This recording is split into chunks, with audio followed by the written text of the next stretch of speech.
This is Stuart Cameron with a look at yesterday's rugby from the Borders. Starting in the Premiership, and both Gala and Melrose managed wins yesterday, both coming from behind to get the wins.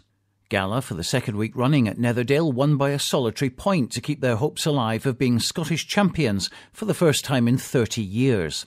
But because there was no bonus point in their 17-16 win against Dundee High School FP, Ayr took advantage with their 22-12 victory at home to Edinburgh Accies to go 3 points clear at the top with just 2 games remaining. George Graham scored in just 2 minutes for Gala with a try, but that was to be their only touchdown of the match. They relied on 4 Lee Miller penalties, including the winning kick 3 minutes from time, to bail them out. Gala coach George Graham. Everybody knows the situation we're in regarding the league. We're still second. Things are looking very bleak for us. We've been trying to get the bonus points, but we've not really earned the right to get bonus point tries. We haven't really been scoring that many tries anyway, and we haven't been playing well enough to justify us getting bonus point tries. But we're winning, which is the only saving grace, I think. Melrose were trailing 12-6 at the break in their game away at Boroughmuir, with Andrew Skeen and Joe Helps getting penalties for the Black and Yellows. But 2 second-half tries from Alan Dodds and Bruce Dick, one converted by Skeen, got them home and elevated them into 3rd position. Other results in the Premiership helped them out, with Curry losing at home to Stirling County 39-21 and Heriots going down at Aberdeen Grammar 38-22.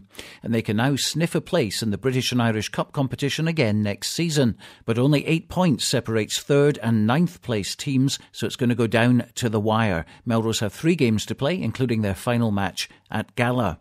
Into the National League, and Hoyk's good run continues. They lapped up 5 points at Hamilton with a 49-21 win. They scored 7 tries in the process from Gary Johnston, David Lowry, Graham Hogg, Keith Davis, John Coots and 2 from Lee Armstrong.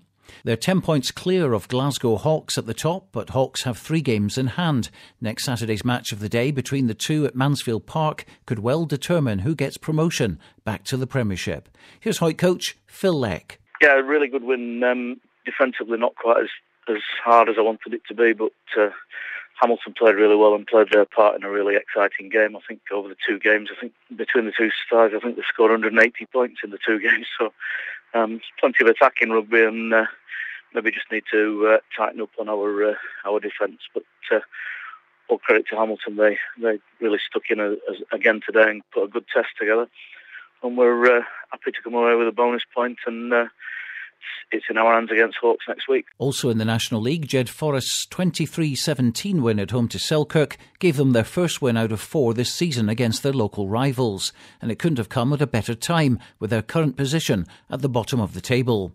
Nua Fona Hunt scored 2 tries and Lewis Young got the other, with Ian Chisholm and Ewan Scott getting the other points from the boot. For Selkirk, their 2 scores came from Gavin Craig and Stuart Forrest, with Mike McVie kicking the rest. Kelso destroyed Hillhead Jordan Hill 48-17 in their match at Poynter Park, and that result helped their relegation worries a lot, but with bigger leathering Watsonians, they're not out of the woods yet. Kelso's 7 tries were scored by Greg and Richard Minto, Dom Buckley, Gregor Miller, Ian Wallace, Fraser Strachan and Murray Hasty, who kicked 5 conversions and a penalty. And so too Championship B. It was a huge local derby with Hoyk YM at home to Peebles. YM hadn't been beaten at home in the league this season, but were coming off the back of 4 straight defeats to higher-ranked Borders clubs in cup competitions. It was Peebles, though, who got off to a flying start, leading 19-0 after just 19 minutes, courtesy of tries from Dalton Hall, James Hemara and Greg Rayburn.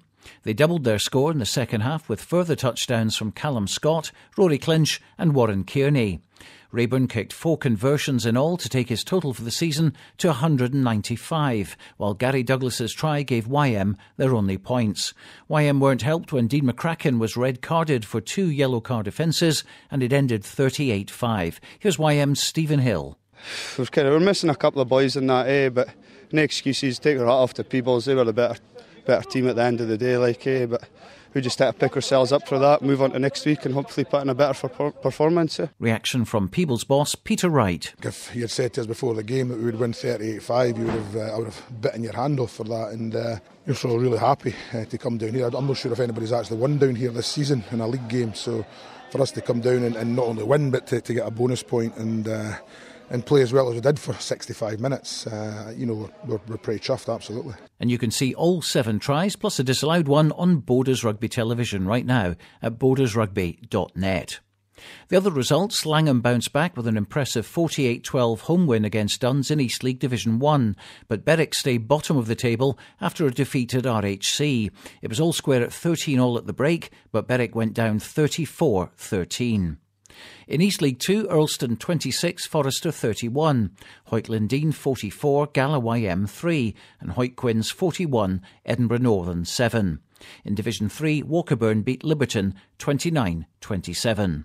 So next week, all roads lead to Mansfield Park as Hoyt take on Glasgow Hawks in the top-of-the-table National League clash. St Boswell's are at Broughton in the East Region Bowl final, while Gala travel to Stirling and Melrose host Dundee in the Premiership. And don't forget, Friday night, 7:30, Scotland under-20 against Ireland under-20 at Netherdale with free admission.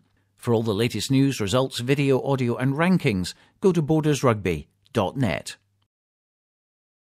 Stark, Main & Co. are a UK award-winning firm of chartered tax advisors and accountants committed to offering high-quality tax and business advisory services. With a committed and professional team, we have the focus and drive to help you change the numbers which are important to you. We are proud of the difference we can make together.